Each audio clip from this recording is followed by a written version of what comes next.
Alors, bonjour à toutes et à tous, de manière universelle. Donc, j'espère que tout le monde va bien. Donc, je prends l'occasion de revenir rapidement, comme j'ai été un petit peu inspiré. J'ai fait d'autres dessins, donc voilà. Qu'est-ce que je voulais dire? Oui, j'ai refait des retouches sur mes peintures et sur mes peintures, sur des dessins que j'ai fait au stylo. Parce que ça dépend des artistes et leur style, donc voilà. Moi, j'ai pas vraiment de. Enfin, j'ai un style, bien sûr, mais j'ai pas vraiment de. Comment dire, de préférence, que ça soit de la peinture ou bien des feutres. J'utilise n'importe quel outil. Donc voilà. Comme je fais de l'art plastique, donc sans pour autant vraiment avoir pris de cours d'art plastique, à part que j'en avais. J'avais été un petit peu initié quand j'avais fait ma formation de moniteur éducateur. J'en avais parlé déjà de ça. Donc, mais bon, je connaissais déjà un petit peu, donc voilà. C'est pour ça que je me considère comme pas que artiste là, parce que quand je dis artiste, c'est comme si je disais artisan, c'est la même chose. Hein. Pour moi, ils sont insécables les deux mots là. Artiste et artisan, ça va ensemble. Donc voilà, il suffit pas de dire oui, je suis artiste. Donc voilà, parce que la notion d'artiste elle est assez floue. Parce qu'il y a par exemple, il y a plusieurs définitions d'un artiste.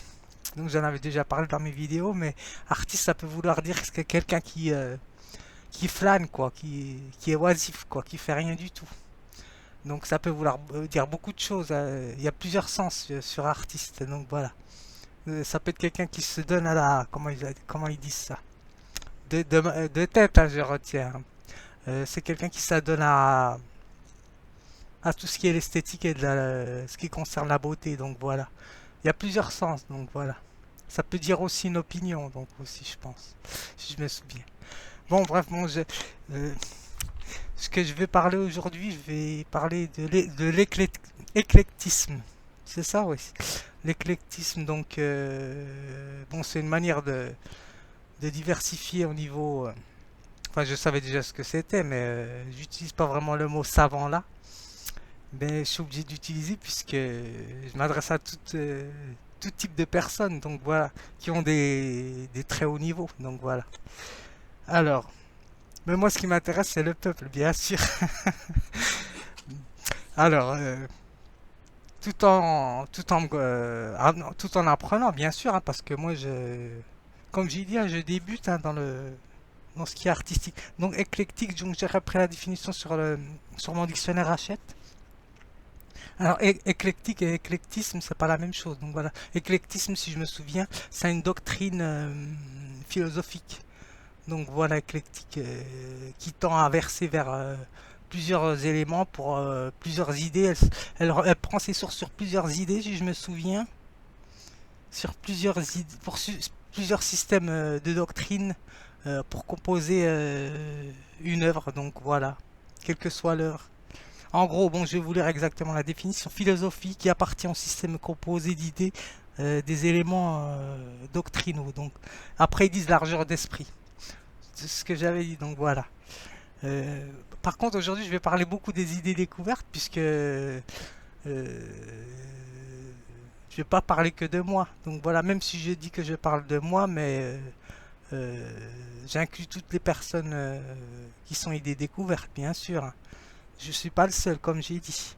Donc voilà, alors ils disent largeur d'esprit permettant d'accueillir toute idée. Donc voilà. Et puis éclectisme, c'est pas la même chose. Donc ils disent qu'il choisit dans plusieurs genres d'éléments ce qu'il faut. Enfin, ce qui lui plaît ou voilà, ce qui lui plaît pour réaliser une œuvre, on va dire. On va dire c'est en proportion du synonyme de inspiration, je pense aussi, éclectisme, quand ils disent ça. Parce on n'apprend jamais, enfin on dessine jamais à partir de rien. Donc voilà, même si les artistes quand même ils ont, je sais pas où c'est qu'ils puissent leur inspiration exactement, mais je vais parler de Gilles Deleuze aussi. J'ai fait un petit texte et je vais parler aussi de Gilles Deleuze parce qu'il avait dit qu'est-ce qu'une idée. Donc voilà, si je me souviens de tête, bah oui, parce que faut que je revienne sur Gilles Deleuze puisque voilà, comme j'ai dit, hein, de toute façon je suis fidèle à mes idées. Alors, ce qu'il disait, c'est que qu'est-ce qu'une idée? Donc, il parlait des idées. Donc, c'est une, si je me souviens, c'est une sens, c'est une, comment il disait ça? C'est une interaction entre synapses, si je me souviens. Une interaction entre synapses. Une idée en amène une autre. Bon, il avait parlé de Hume, mais ce qui m'intéresse, c'est que ce qu'il disait sur le, parce que tout le monde peut avoir des idées, donc voilà, mais euh, pour vraiment pour vraiment créer quelque chose, enfin, je pense, c'est qu'il faut, il faut avoir beaucoup eu d'expérience d'observation, donc voilà. Il suffit pas de mettre une idée en place, donc il faut qu'il y ait une réflexion derrière, c'est ça que je veux dire. Donc voilà, parce qu'il dit, il parle de la contemplation. Mais lui, c'est un philosophe, donc c'est pour ça que je dis c'est un philosophe artiste. Parce que lui, il parlait de l'art, mais il mêlait l'art avec la philosophie. Donc voilà. Tout le monde va comprendre de ce que je veux dire. Donc voilà. Alors, bon, je m'arrête là. Alors, alors j'ai fait un texte sur l'éclectisme, donc artiste et des découvertes. Alors l'artiste éclectique ou éclectisme, plutôt éclectique. Alors l'artiste c'est celui qui voit des choses bon, que d'autres ne voient pas. Ça, je reprends la phrase de Gilles Deleuze qu'il avait dit.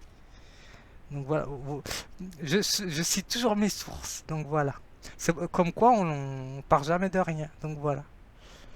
Alors il disait ça et qu'est-ce qu'il disait aussi?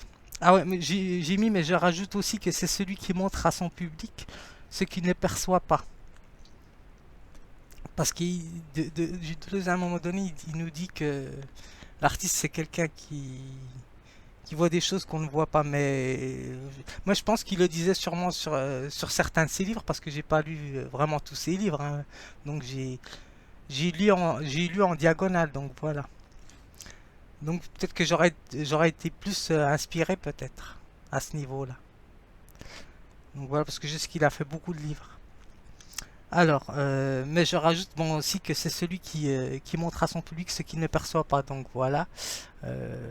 Par contre, j'ai fait un nouveau dessin là. Bah, c'est moi. Donc voilà.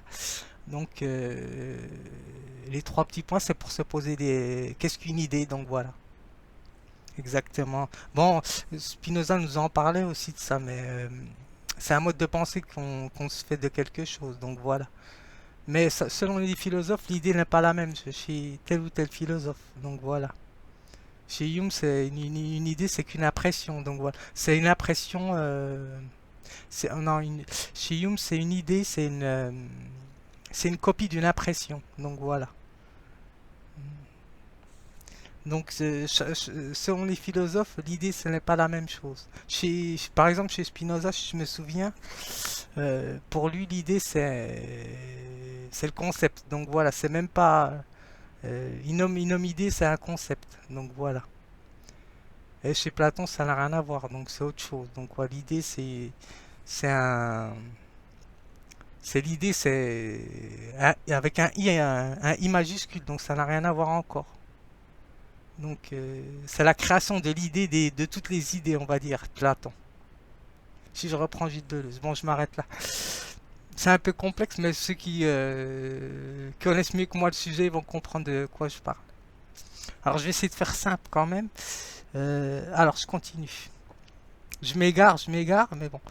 Alors, je relis. L'artiste est celui qui voit des choses que d'autres ne voient pas, comme disait Gilles Deleuze. Mais je rajoute aussi, c'est celui qui montre à son public ce qu'il ne perçoit pas, ce dont on donne un aperçu bref à ceux qui souhaitent découvrir le travail de l'artiste, par exemple. Donc voilà.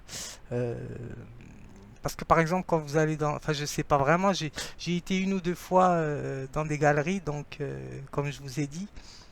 Mais par exemple, pour les personnes qui sont en dehors ou qui n'ont pas vraiment les moyens d'aller se rendre dans des... Maintenant, je sais que c'est gratuit, donc si je me souviens, mais pour faciliter, on va dire, l'entrée en matière concernant l'art, eh ben, ça leur permet de venir voir sur YouTube ce qui se passe, par exemple. Donc voilà, c'est plus, on va dire, c'est plus abordable et moins, par exemple, intimidant pour certains ou certains jeunes, parce que c'est surtout pour les jeunes, hein, c'est de l'éducatif que je fais. Je ne dis pas que les artistes, quand on va les voir dans les galeries, ce n'est pas d'éducatif qu'ils font, mais c'est un autre travail. Donc voilà, moi je vise plus de l'éducatif, thérapeutique, donc voilà. Alors, euh, je pense que je suis assez clair sur ce que je dis. Alors, ce que l'artiste montre une fois terminé sa peinture, par exemple, ou autre activité, hein, la danse. Donc voilà. Alors, c'est une vue d'ensemble dont la réalisation reste indécomposable. Donc voilà, par exemple, une idée. Si vous regardez par exemple le paon, là, ben vous allez associer certaines idées selon vos sentiments, vos expériences ou vos réflexions ou vos souvenirs, hein, peut-être aussi. Donc, ce que vous avez vu à la télé ou au cinéma ou dans les jeux à la récré, ou par exemple. C'est très large, donc voilà, je vais pas m'étendre, mais bon, les comprend, les comprend. Les parents vont me comprendre donc, sur ce que je dis. Alors, même les adultes hein, qui sont pas, qui s'intéressent pas vraiment à la peinture ou au dessin ou qui lisent que des bandes dessinées, mais qui n'osent pas se mettre à dessiner, par exemple. Aussi, il y en a voilà, qui n'osent pas se mettre à dessiner, par exemple, ou des choses comme ça. Donc voilà. Alors, je continue. Ce que l'artiste montre, c'est une fois terminé sa peinture ou son dessin ou autre activité, c'est une vue d'ensemble dont la réalisation reste indécomposable. Donc voilà, vous pouvez par exemple associer certaines idées avec certaines choses qui vous inspirent, mais vous ne pouvez pas dire que vous ne pouvez pas par exemple projeter vos sentiments ou votre idée ou l'opinion sur tel artiste. C'est pour ça qu'on utilise la notion d'inspiration. Donc voilà. C'est pour ça que je dis toute responsabilité est la part de chacun. Donc voilà. Alors, je suis un peu compliqué dans ma tête, mais bon, j'espère que je suis pas trop. J'espère que je me fais comprendre. Alors, c'est par là que Gilles Deleuze entend qu'un artiste, c'est ce que j'ai compris, je crois. Que Gilles Deleuze entend qu'un artiste, d'un artiste que l'on ne peut pas séparer l'œuvre ou est l'ouvrage et le style de l'artiste, par exemple. Donc voilà. Donc tout dépend du style de l'artiste. Donc vous n'aimez ou vous n'aimez pas un artiste. Donc voilà. On vous demande pas d'aimer l'artiste, mais on vous demande d'aimer l'œuvre. Ça c'est une autre question. Donc voilà, est-ce qu'on peut séparer l'œuvre de l'artiste de l'œuvre? Moi je pense pas. Hein. Donc voilà, je sais que j'avais mis une youtubeuse qui avait parlé de ça. Est-ce qu'on peut séparer l'œuvre de l'artiste au niveau de l'écriture? Du dessin, c'est pareil, c'est la même chose. Donc voilà, mais moi je pense pas, donc je ne sépare pas avec ça. Donc voilà. Ça fait partie quand même d'une partie de la personne. Donc voilà. Sinon, c'est un déni. Donc on revient au déni de la réalité. Donc voilà. Alors, et de se déresponsabiliser. Donc voilà, tout s'enchaîne. Donc voilà, tout est logique hein, normalement. Bon, je m'arrête là. Je parle beaucoup. Alors, de les entendre d'un artiste que l'on ne peut se séparer de l'œuvre et de son ouvrage, de par le style de l'artiste. Donc, ce qui fait la différence entre celui qui fait l'œuvre, l'artiste entre guillemets, je l'ai pas mis, et celui qui va tenter de s'en inspirer ou de s'inspirer de ce qu'il a vu. Donc voilà, c'est pour ça qu'il faut toujours citer ses sources. Parce que par exemple, il peut y avoir des problèmes à un moment donné. euh, et voilà. Donc tout le monde aura compris. Alors, ainsi la peinture donne un éclairage. Parce que là, je parle de la peinture parce que j'ai fait plus de peinture que du dessin au stylo ou au feutre. Alors, ainsi la peinture donne un éclairage et met en perspective une idée à celui ou celle qui la contemple. Donc voilà. C'est tout. C'est ça que j'écrirai, je pense, ce texte. Et j'ai écrit un texte sur la danse puisque je fais de la danse aussi. Donc, alors la danse, c'est plus complexe parce que c'est moi qui me filme. Donc, comme vous avez vu, moi je ne retouche pas mes vidéos. C'est ce qui fait qu'il y a une certaine, il y a certains défauts, mais qui ne sont pas vraiment des défauts, puisque, comme dirait Jung, c'est un drôle là, c'est ce que j'ai dit, Jung. Euh, c'est inconscient ça. Hume, le philosophe Hume, il disait que de toute façon la laideur et la beauté ne se dissocient pas. On peut pas vraiment les séparer. Et je sais pourquoi il dit ça, je pense que c'est parce que en fait ça permet d'inclure un style. Parce qu'il y a des bons styles et des mauvais styles, entre guillemets, des styles empoulés, ils appellent ça, donc voilà. Je vais vous lire la définition, j'ai regardé vite fait sur Hachette, là, j'ai parcouru. Alors, là, sur la danse, me concernant l'artiste idée découverte, des idées découvertes, hein, je parle pas que de moi, hein, donc voilà. Alors, chez les danseurs, ou le danseur autodidacte, là, je parle que de moi parce que je me connais le mieux, c'est moi que je connais le mieux. Alors, chez le danseur autodidacte, il tente par un chant ou un espace de réaliser une méthode de travail qui consiste à faire un usage de son corps, de sa gestuelle, des mouvements et les postures, bon ça j'en avais déjà parlé, à partir d'un plan fixe parce que je fixe ma caméra et elle bouge plus après, donc voilà, je peux pas faire les deux en même temps. Alors, à partir d'un plan fixe car il est le seul à se filmer, donc ainsi l'objectif ou autre instrument ne peut lui permettre d'être le danseur et celui qui procède à intervenir pour faire le plan d'image. Des plans d'image ou rapprochement, éloignement, jouer avec la caméra comme on dit. Donc voilà, prise d'angle, etc. Alors son idée est d'apporter une vue d'ensemble qui touche à l'esthétique, à son public. Bon, ça va pas la phrase que j'ai mis. Il faut que je rectifie. Qui touche à l'esthétique pour apporter une vue d'ensemble à son public. Donc voilà, peut-être je verrai ce que je mettrai. Du début jusqu'à la finition de son film, à sa réalisation théâtrale, parce que ce n'est pas que de la danse que je fais, hein, c'est très complexe que je fais. C'est assez complet quand même. Donc voilà, il y a du théâtre, il y a du mime, c'est ce que j'avais dit déjà. Donc voilà, il y a plusieurs figures que je... Bah, J200 en parle de ça d'ailleurs sur l'art.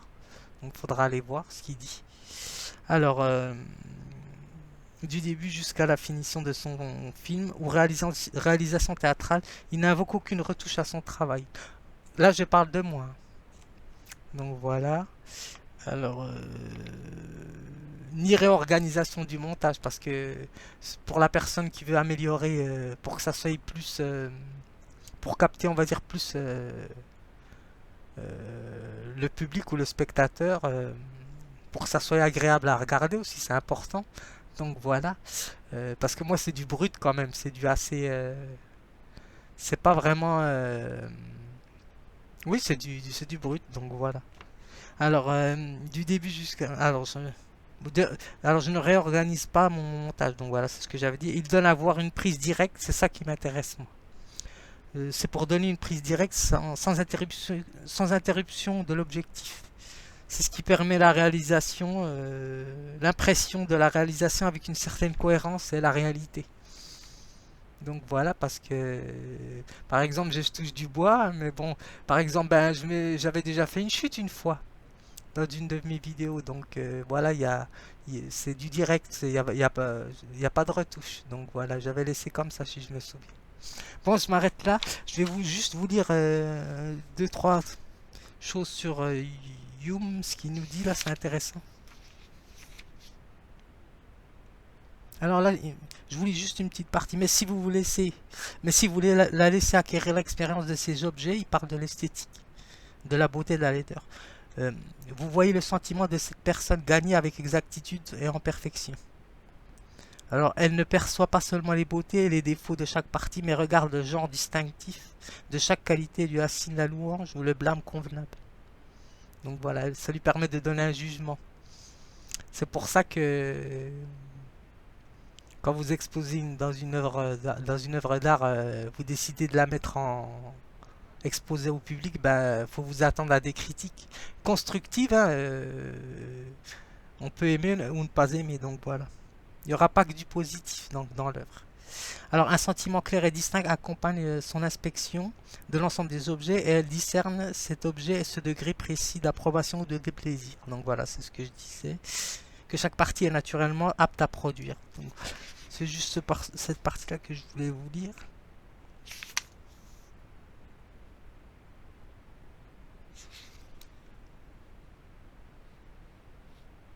Alors là, c'est ce qu'il nous dit, c'est intéressant parce qu'il nous dit que la pratique présente tant d'avantages pour discerner la beauté qu'il sera même requis de nous avant que de pouvoir émettre un jugement sur quelques œuvres d'importance. Que cette réalisation très particulière ait été lue plus d'une fois attentive et considérée sous divers éclairages. Donc voilà. Il faut toujours revenir sur l'œuvre, donc voilà. Sur un dessin ou sur autre chose pour pouvoir en capter, on va dire, entre guillemets, ce qui nous échappe. Donc voilà. Donc il y a ce qui nous dit sous divers éclairages avec attention et réflexion. Donc voilà, c'est pour ça qu'il met lui aussi Hume, il met la philosophie à l'art. Donc voilà, l'art esthétique. Alors il y a un désordre et une précipitation de la pensée qui accompagne la première lecture de toute pièce, même en littérature bien sûr. Ça, je vous apprends rien, mais bon, je fais mon travail d'artiste, moi, c'est tout. Alors, il y a un désordre et une précipitation de la pensée qui accompagne la première lecture de toute pièce et qui rendent confus le sentiment authentique de la beauté. Le rapport des parties n'est pas discerné, les véritables caractères du style sont peu distingués de quelques perfections et les quelques défauts dans leur diversité sont enveloppés dans d'une espèce de confusion et se présentent de façon indistincte à l'imagination. Donc voilà, c'est ça que je voulais dire. C'est pour ça qu'il y a des styles, comme disait Deleuze, il faut quand même avoir une certaine connaissance de l'art, ou vraiment être passionné pour l'art pour en discerner ce que l'artiste a voulu faire passer comme message. Mais normalement, il n'est pas là pour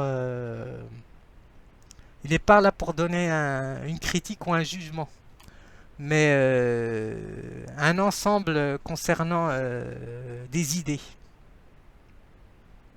Tout en sachant qu'une idée peut concerner une critique ou un jugement. Donc tout le monde m'aura compris de ce que je veux dire. Je suis un peu complexe, mais bon, c'est pas du par cœur hein, ce que je dis là, donc j'essaie de m'adapter. Alors, je vais vous lire juste une petite partie là pour le style, ce qu'il nous dit sur le style, puis après je m'arrête. Alors, le style.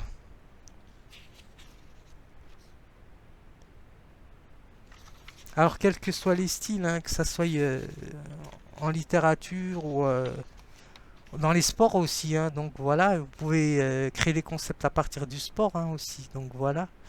Euh,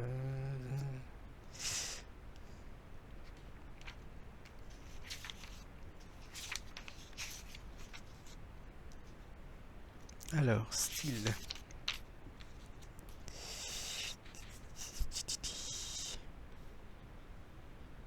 Alors, style, là, ils disent manière d'utiliser les moyens d'expression du langage propre à un auteur, à un genre littéraire, etc. Style clair, précis, élégant, obscur, empoulé. Donc voilà. Tout dépend des styles. Donc, alors attends, ce qui m'intéresse c'est là. Caractère d'une œuvre originale, tableau qui a du style. Ensemble des comportements habituels de quelqu'un, adopter un certain style de vie. Donc voilà, ça aussi ça fait partie de l'artiste. Ou des artistes. Donc voilà. Moi quand je dis artiste, c'est artisan. Donc voilà. Bon, je m'arrête là, ça suffit, j'ai assez parlé. Donc j'enverrai la vidéo et puis j'écrirai les textes que j'ai mis. C'était la suite de la vidéo que j'avais fait concernant le préambule, concernant l'art. Donc voilà. Là j'ai, je sais pas si vous voyez, j'ai montré quelques, comment dirais-je, quelques perceptions que j'ai vues, que j'ai ressenties. Là j'ai mis un genre de personnage fantomatique. Donc voilà, on va dire ça comme ça, pour utiliser un mot léger. Ça ne veut pas dire que c'est que la dame, elle est fantomatique. Hein, donc voilà, c'est pas ce que je veux dire. Hein, donc voilà, ça peut vouloir dire que euh, sa coiffure, elle représente certaines perceptions qu'elle veut faire passer, par exemple. Donc voilà, c'est un exemple que je donne comme ça. Hein, rapidement. Donc voilà, c'est pareil avec la chaussure. Et les autres, je vous laisse les découvrir. Donc voilà. Ben là-bas, de toute façon, c'était évident sur la bohémienne ou le bohémien. Donc voilà, parce qu'il ressemble à un garçon, à un homme, hein, le monsieur que j'ai fait là. Non, c'est une dame.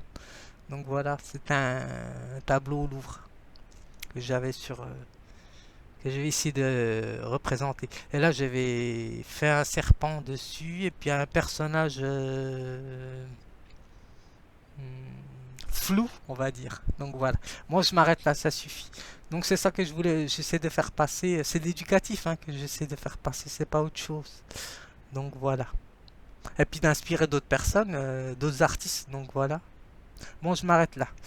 Donc j'espère que ça vous aura plu et puis à la prochaine.